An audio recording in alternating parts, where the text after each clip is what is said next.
Bon, on était venu à Ibiza pour trouver du soleil, manque de chance, c'est la pluie qui nous accueille. Bon bah du coup pour les tongs ça va pas être possible et puis surtout qu'on l'a déjà fait pour l'Argus. Ça par contre c'est beaucoup mieux, merci beaucoup. Alors, vous connaissiez l'autolib des villes, voici aujourd'hui l'autolib des vacances, la Citroën Imeari. Et contrairement à son logo à double chevron, cette Imeari, elle repose sur la base de la reine de l'autopartage, la Bolloré Blue Car.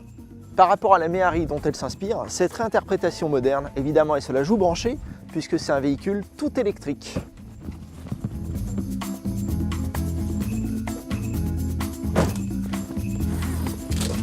Du coup, on va aller faire un petit tour à bord de cette Imeari, même si par ce beau temps, il n'est évidemment pas question d'aller à la plage. Alors cette Imeari, c'est le fruit d'une association entre Citroën et Bolloré. Citroën a en charge en fait la fabrication de la voiture dans les usines de Rennes, ce qui leur permet aussi d'occuper leur personnel aux côtés de la Citroën C5. Et Bolloré, c'est eux qui ont conçu la voiture, puisque cette Imeari, elle repose en fait sur la base d'une Bolloré Blue Car ou d'une Bolloré Blue Summer. Donc la voiture, elle a un petit moteur électrique de 50 kW à l'avant, c'est-à-dire de 68 chevaux.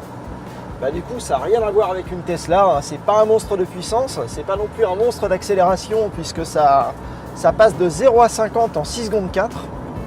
Et finalement, oui, si j'accélère, bon, c'est suffisamment tonique pour la ville, mais sur la route, c'est pas non plus méchant. Donc à conduire, cette Imeari, c'est plutôt du genre rustique. La voiture, on n'entend donc pas le moteur électrique, bien évidemment. Par contre, tout le reste, c'est assez impressionnant. Les bruits de roulement, ça vous ramène des années en arrière. Comme quoi, si on m'avait dit qu'une voiture électrique pouvait être bruyante, je l'aurais pas cru avant de conduire cette Imeari. Avec ses dessous de Bolloré Blue Car, cette Imeari, on sent tout de suite que c'est pas une voiture qui est faite pour rouler vite sur la route et pour vraiment faire de la route. La voiture, elle manque cruellement de rigidité. Les suspensions sautillent et la voiture n'est pas du tout précise. Donc c'est vraiment une auto qui s'apprécie le coude à la portière et c'est tout à fait normal pour un véhicule de plage. Surtout qu'à basse vitesse, elle est plutôt confortable avec ses suspensions moelleuses. Il recèle aussi une petite surprise en ville pour se faire entendre.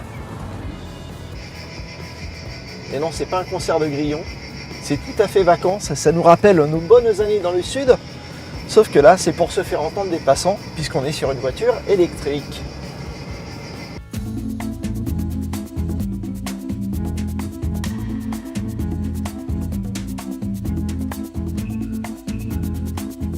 Alors, elle est pas belle mon Imeari? Alors évidemment, elle ressemble comme deux gouttes d'eau à la Bolloré Blue Summer dont elle dérive.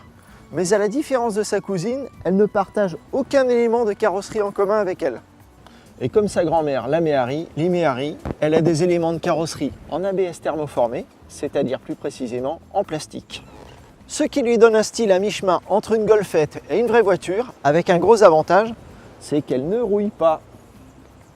Qui dit véhicule électrique dit forcément recharge, et sur l'Imeari, c'est ici que ça se passe. Avec une prise domestique 10 ampères classique, l'opération recharge prendra ici 13 heures. Si vous optez pour une wallbox que vous installerez chez vous et qui vous coûtera en tout 1000 €, ou si vous vous branchez sur une borne Autolib, la recharge prendra 8 heures seulement. Enfin, ça vous laissera le temps de passer une bonne nuit tranquille. Vous vous souvenez de l'ancienne Méhari? C'était simple, fonctionnel et essentiel. Eh bien, sa remplaçante est tout aussi spartiate. À croire qu'aucun progrès n'a été fait entre la création de la première Méhari et cette toute dernière version Imeari. Pas d'airbag, une finition disons artisanale et des matériaux franchement basiques. C'est minimaliste. L'avantage c'est que l'esprit originel persiste et que l'on peut tout nettoyer à l'eau à l'intérieur.